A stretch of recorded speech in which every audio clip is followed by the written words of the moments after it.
Hi, good evening. My name is Hiram Soto, and I live here in Poway.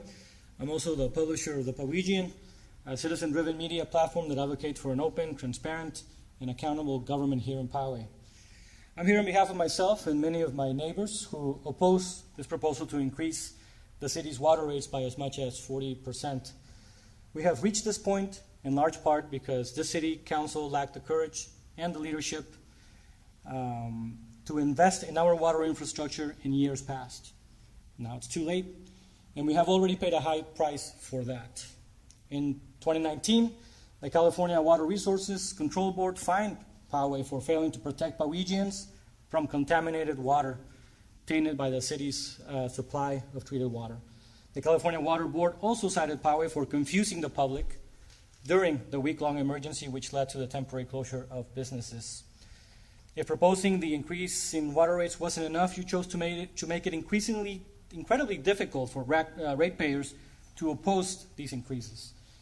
The only real way people can protest was by sending or delivering a letter to the city by noon today.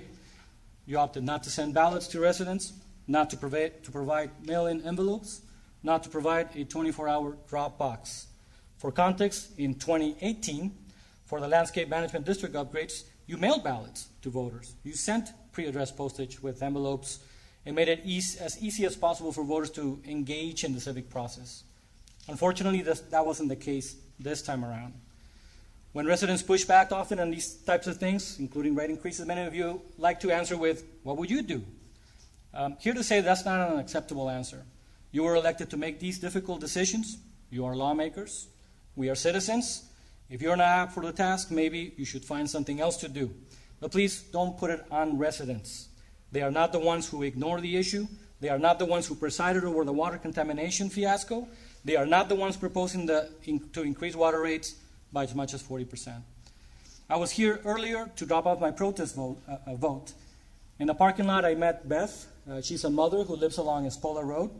She was here to drop off the slips she collected from her neighbors. She did it between picking up the kids from school.